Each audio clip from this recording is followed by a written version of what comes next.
Okay na, so public terminal of Governor Generoso. So shout out no mga taga Govgin, taga Sigaboy, taga Governor Generoso, Davao Oriental, Mindanao, Philippines.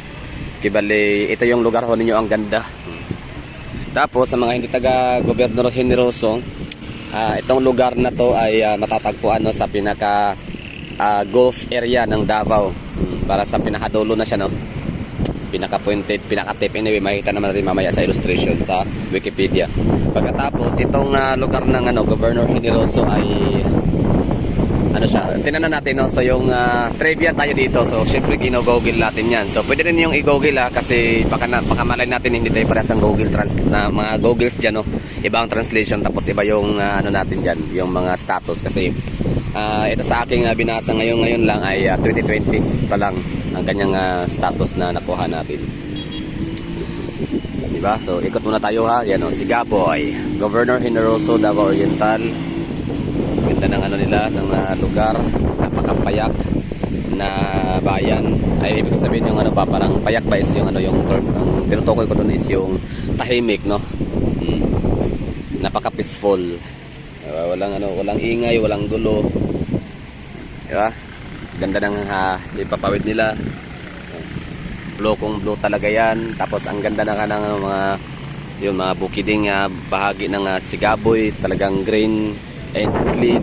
Tapos yung mga punong kahoy ng mga nyog, sama-saring mga puno ng kahoy. Tapos ito yung kanang terminal, ang ganda. Parang sa Davao sa Bangoy International Airport lang. Anyway, so okay, back to trivia na tayo mga kagala. So ito yun no. So since walang signal ang dito same or dito walang dito network sa lugar no. Kaya ano ko na lang siya, videohan ko na lang siya. Paano ba to? Okay, so ito na no, Governor Generoso, officially the municipality of the municipality of Governor Generoso, Cebuano, lungsod ng Gobernador Generoso, Tagalog, bayan ng Gobernador Generoso, is a second-class municipality of province of Davao Oriental, Philippines. According to the 2020 census, it has a population of 59,891 katao. So, ano yan natin, 20. Okay, so ito yung ano niya, yung lokasyon, yung lugar lang. Tanaw nyo ba? Basta, dulo siya.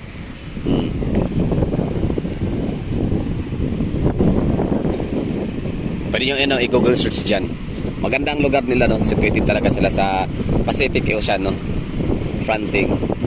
Okay, so Governor Generoso, asa na yun? Country of the Philippines, Davao Region, Davao Oriental, 2nd District, Sebastian Generoso no, named for Sebastian D. Generoso.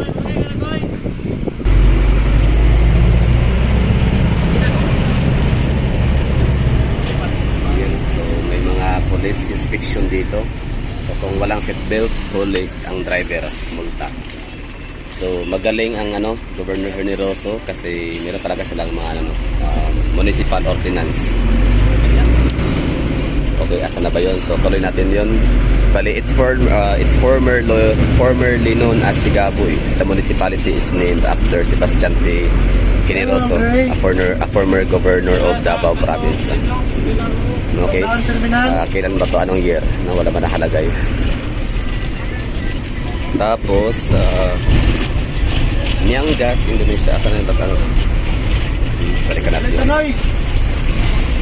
Hoy! Ulit ka!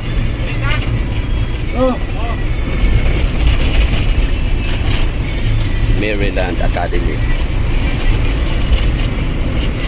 So dito na area medyo mainit kasi wala nang masyadong punong kahoy na nakasalag no, na nakatanim dyan sa area na yan. Puro na mga kabahayan. Kaya mainit na dito na area. Doon sa terminal kagaling ang ganda. Isko. So ulitin natin, Davao Region, bali name for Sebastian Generoso. Type of government, Sangguniang Bayan. Mayor Juanito Inuhalis. Vice Mayor Katrina Joy Orencia. Representative si Chino Almario. Tapos yung municipal members. Okay. So ano siya, second municipality income class no, second class income municipality.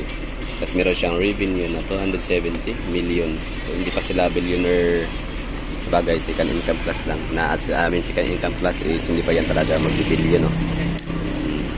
Pati kahit ba yung kahit ba yung municipality, first class income class municipality, meron na bang narinig na natin na nagano sila 1 billion revenue?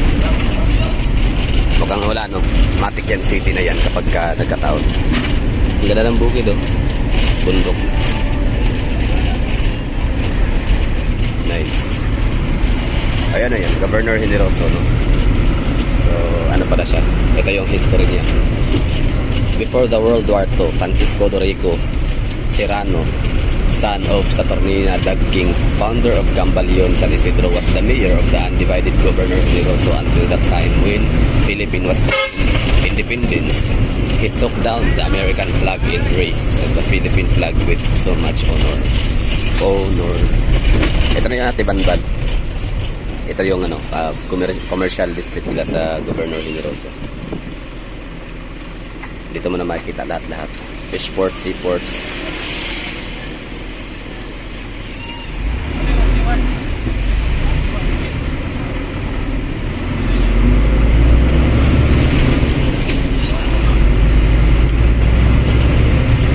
It formerly known as Sigaboy. The municipality is named after Sebastian de Generoso. So Sigaboy talaga siya dati. So sino si Sigaboy? Bakit Sigaboy pinangalan?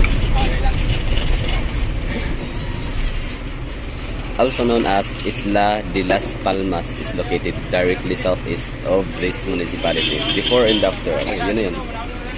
Governor Generoso, no? So second income plus municipality with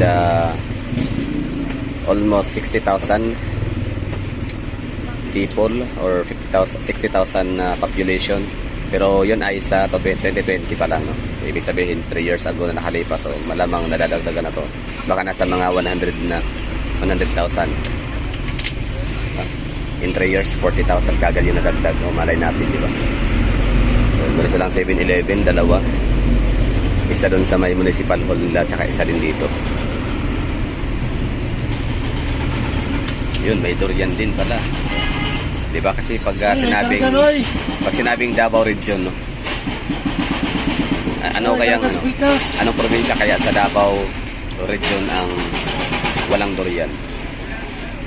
Uyan, rambutan, jacket like asa adlaw.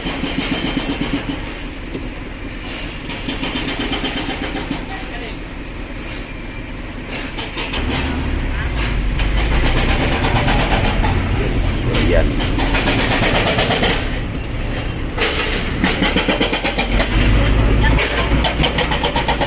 So, minsan pala pag-usapan natin or itatanong or i-research natin. Ikaw naka-idea? Nganong ginabangagan man ng mga simento? Ginataman?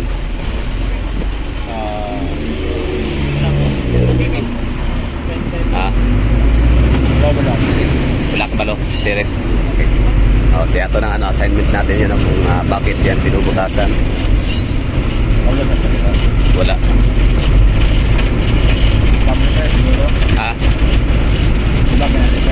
Oo.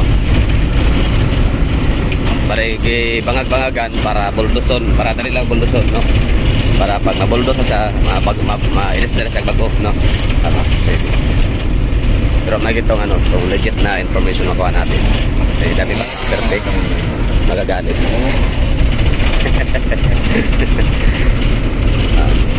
Failed fumes, gasoline station, blue white.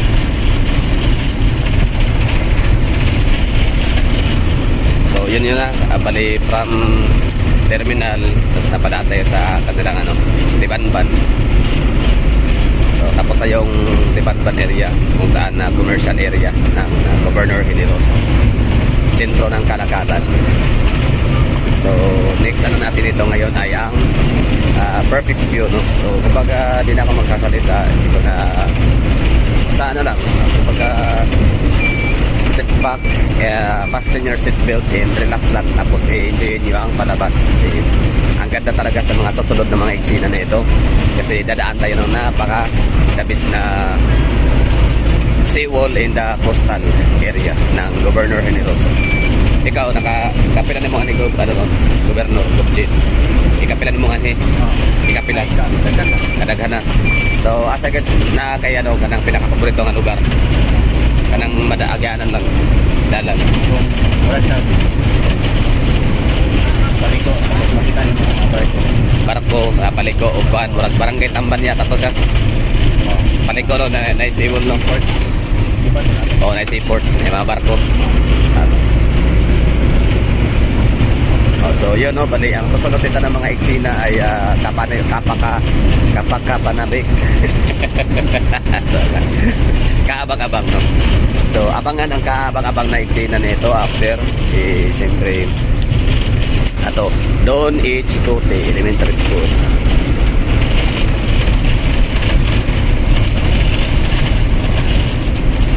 So kapaka-panabik, kaabang-abang na mga eksena ang susunod nito, kaya